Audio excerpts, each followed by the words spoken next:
Jackie Turner, the Executive Director of the Mississippi Department of Employment Security. We've got Karen Prideaux over here and Erma Cook, and I'm coming back to Erma now because right before the break we talked about this, and I want to get a rundown on this because if you're not involved in it, I don't think we really understand what the numbers are. If someone is drawing unemployment right now and they're checking all the boxes, they're doing their work search every week, how much are they getting each week here in Mississippi? Okay, so let me begin by answering your question like this.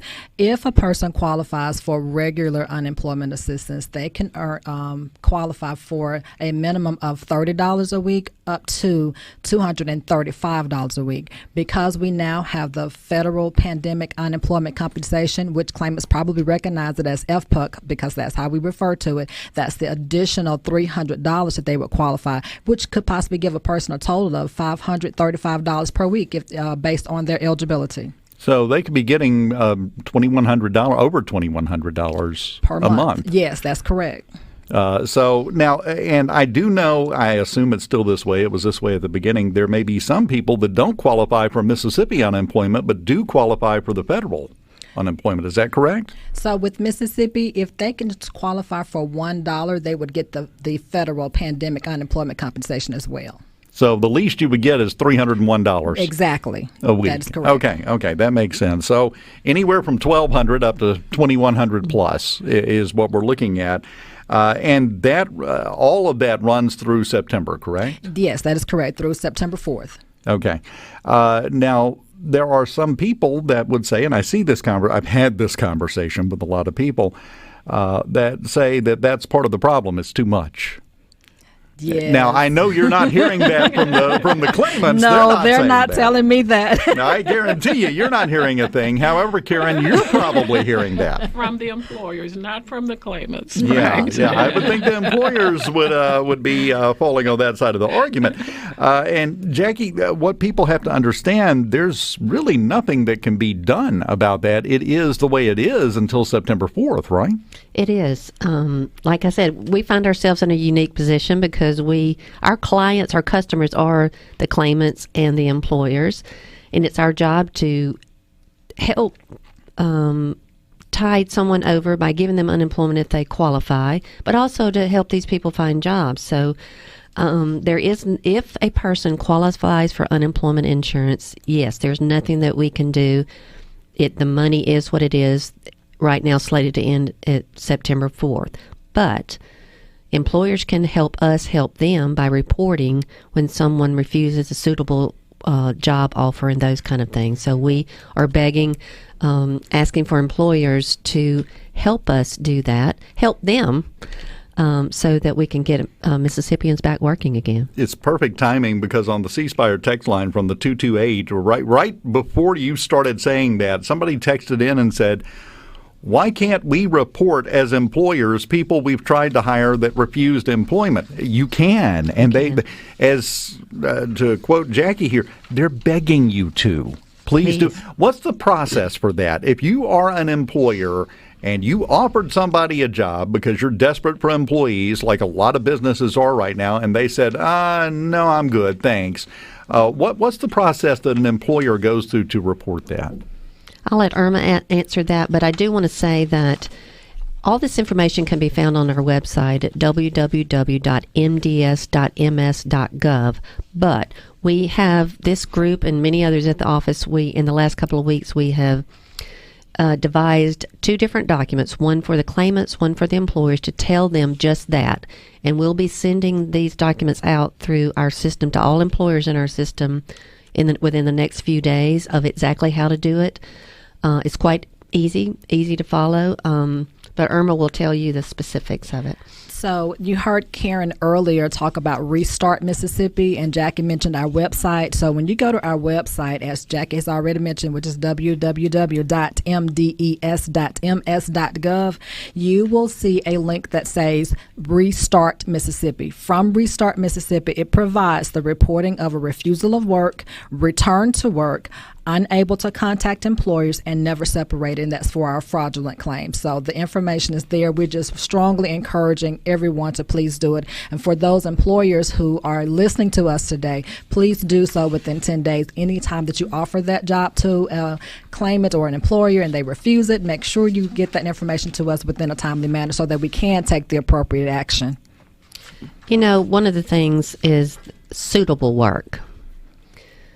If I'm an attorney or an accountant and I'm offered something at McDonald's, then the person has a right of refusal if it's not suitable work. So there are always rules associated with it, and we won't solve the issue completely.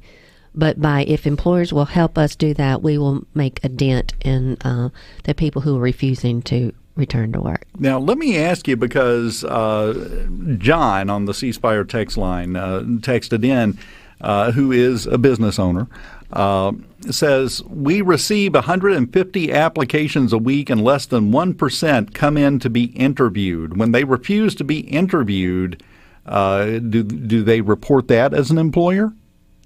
If they file an application and then they call them and say, hey, we want you for an interview, and they go, no, I'm good, and don't come in, is that the same thing as refusing work for the purposes of reporting? Potentially. Like I said, there are all sorts of rules associated with unemployment that we could spend an entire day on. But we're here till 1, Jackie. Go ahead. Okay. I'll say yes, but with a few little caveats of like the suitable work and a bona fide job offer. See, application versus bona fide job offer comes into play. And so thinking about those things, and please look for this document that's going to come to you all. We're going to share this document to all the employers in the unemployment system, the ones that pay their taxes in. We're going to share it with associations, MMA, Poultry Association, restaurant associations, legislators, governor's office, lieutenant governor's office, speaker's office. So we're hoping that this document that we keep looking at will make its way to the hands of employers, and we'll all get better at knowing what the things are that are bona fide job or offers and suitable work, and so that we can make a dent in it. An easy way, it sounds like, to sum it up is it's situational. It is. It depends on the specific situation. Exactly. What for one person is a problem and you're going to lose your unemployment. For another one, well, no, that falls within the rules. So it has to be done on a case-by-case basis. It does.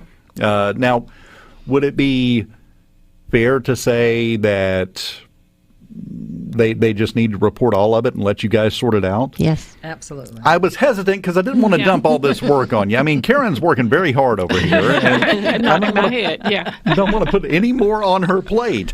But yeah, that to me would be the logical thing to do. Just report them all. Let MDES sort it out. Yes. Yes. Basically. But we have to get the ball rolling. So, and there's a 10-day thing as well in these rules. If the employer does not report to us within 10 days, then we can't. That's one of the rules and regs associated with it. So there's bona fide job offer, suitable work, and report within 10 days.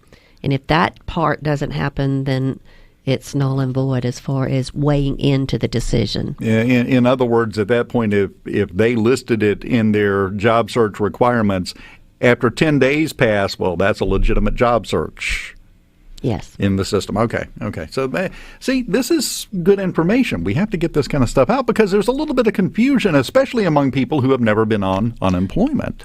Absolutely.